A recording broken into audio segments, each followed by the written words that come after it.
ટેવીની class YouTube ચેનલમાં આપ સરે મિત્રોનું હું દિલથી સ્વાગત કરું છું। આજે વિદ્યાર્થી મિત્રો વાત કરવાના છીએ ધોરણ 5માં ગુજરાતી વિષયની આપણી પ્રથમ સત્રાંત પરીક્ષા તારીખ 17/10/2024ને ગુરુવારના રોજ જે પેપર લેવામાં આવનાર છે તેના પેપરનું આપણે સચોટ સંપૂર્ણ સોલ્યુશન આજે આ વિડીયોમાં કરીશું, જે તમારી આવનારી એક્ઝામમાં તમને ખૂબ જ ઉપયોગી નીવડશે। તો ચાલો વિદ્યાર્થી મિત્રો વિડીયોની શરૂઆત કરીએ। તેના પહેલાં તમે ખાસ ચેનલમાં નવા આવેલા હશો તો મારા વાલા વિદ્યાર્થી મિત્રો ચેનલને અવશ્ય સબસ્ક્રાઈબ કરી વિડીયોને લાઇક અને શેર કરવાનું પણ ન ભૂલતા। વિદ્યાર્થી મિત્રો પ્રશ્ન નંબર 1 છે, નીચે આપેલા પ્રશ્નોના ટૂંકમાં જવાબ આપવાના છે, જેની અંદર મિત્રો સૌપ્રથમ પ્રશ્ન 1 છે, ડાંગરના ખેતરમાં તડકો કવિતામાં તડકો ક્યાં પડે છે અને કેવી રીતે? તો એનો જવાબ આપણે મિત્રો આવી રીતે લખી શકીએ કે ડાંગરના ખેતરમાં ડાંગર થઈને સેઢા ઉપર ફૂલ થઈને થોરની ટોચ પર આબ બનીને આંબાના પાન પર પંખીના ટહુકા બનીને પડે છે। બીજું, હું ને ચંદુ કવિતામાં રમેશ અને ચંદુએ ફિલ્મ બનાવવા માટે કઈ કઈ વસ્તુ ઉપયોગમાં લીધી હતી? તો એનો જવાબ મિત્રો આપણે આ રીતે લખી શકીએ કે ફિલ્મ બનાવવા માટે પપ્પાની ધોતી, દોરી, દાદાના ચશ્માનો કાચ અને ચાદર લીધી હતી। ત્રીજો પ્રશ્ન છે, ફિયોના જો રમેશ અને ચંદુની દોસ્ત બની જાય તો એને મજા પડે? હા, જવાબ છે હા, ફિયોનાને તો રમવાની મજા પડી જાય।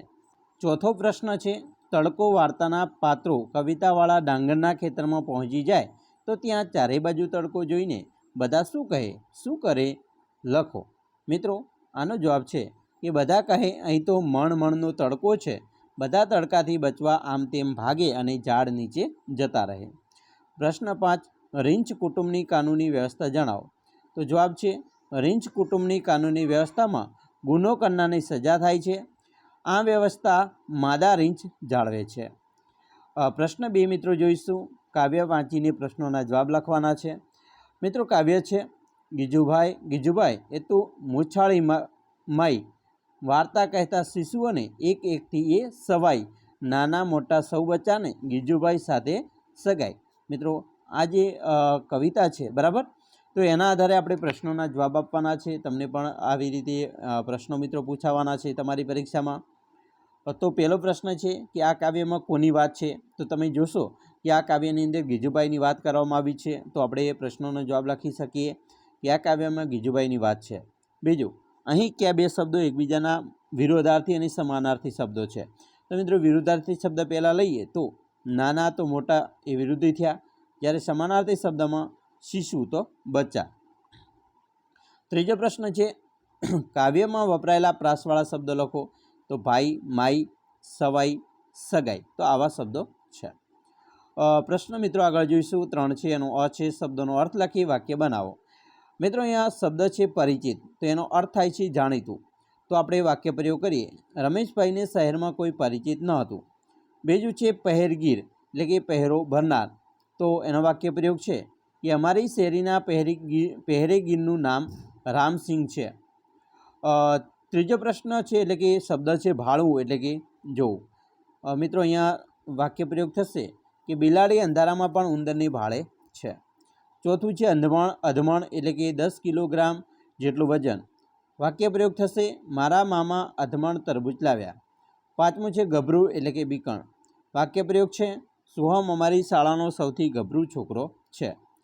છઠ્ઠો શબ્દ છે ફંગોળવું એટલે કે ફેંકી દેવું, ફગાવવું। એનો વાક્ય પ્રયોગ થશે કે જિયાન પોતાના શર્ટને હવામાં ફંગોળવા લાગ્યો। સાતમો પ્રશ્ન છે શેઢો એટલે કે ખેતરનો છેડો, ખેતરની હદ।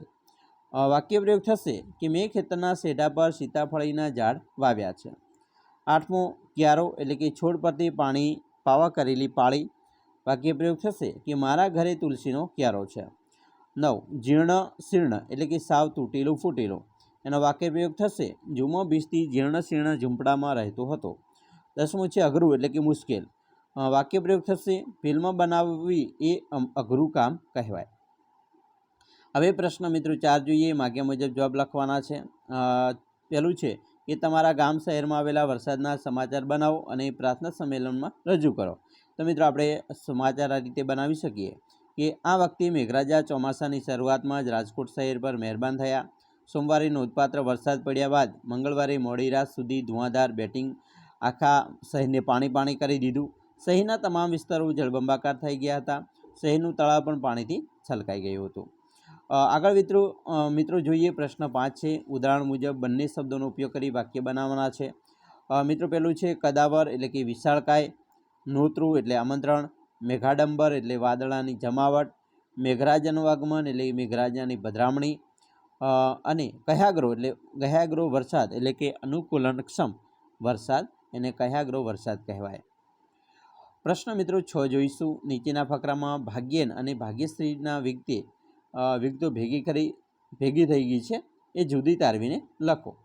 તો અહીંયા મિત્રો તમે જોઈ શકો છો આ જે ફકરો છે એની અંદર ભાગ્યશ્રી અને ભાગ્યની જે વિગતો ભેળી થઈ છે એને આપણે જુદી આ રીતે પાડીએ.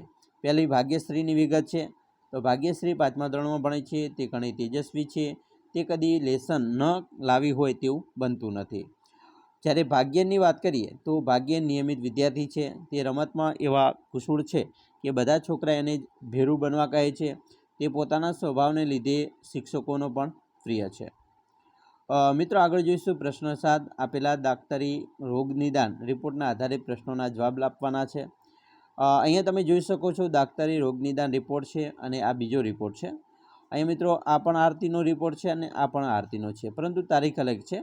તમે જોશો કે આ 13/1/2019નો છે, જ્યારે 30/6/2019નો છે. 6 મહિનાની અંદર જે મિત્રો તફાવત છે એ તમે જોઈ શકો છો. બરાબર. અહીંયા એનેમિયા પાંડુરોગનો છે. બરાબર. એની હિમોગ્લોબિન 8 ગ્રામ છે, જ્યારે 6 મહિના પછી રિપોર્ટ કરાવે છે તો ત્યારે 12.5 ગ્રામ હિમોગ્લોબિન છે. બરાબર. તો હવે આપણે એના પ્રશ્નોના જવાબ આપીએ. તો પહેલો પ્રશ્ન છે કે આ રિપોર્ટ કોનો છે? તો મિત્રો આ રિપોર્ટ છે એ આરતી નામની છોકરીનો છે. બીજું, એક છોકરીમાં ઓછામાં ઓછું કેટલો હિમોગ્લોબિન હોવું જોઈએ? તો મિત્રો એક છોકરીમાં ઓછામાં ઓછું 12 ગ્રામ DL હિમોગ્લોબિન હોવું જોઈએ. ત્રીજું, આરતીના હિમોગ્લોબિનમાં કેટલો વધારો થયો અને કેટલા સમયમાં? તો મિત્રો આરતીના હિમોગ્લોબિનમાં 4.5 ગ્રામ પ્રતિ DLનો વધારો આશરે 6 મહિનામાં થયો છે.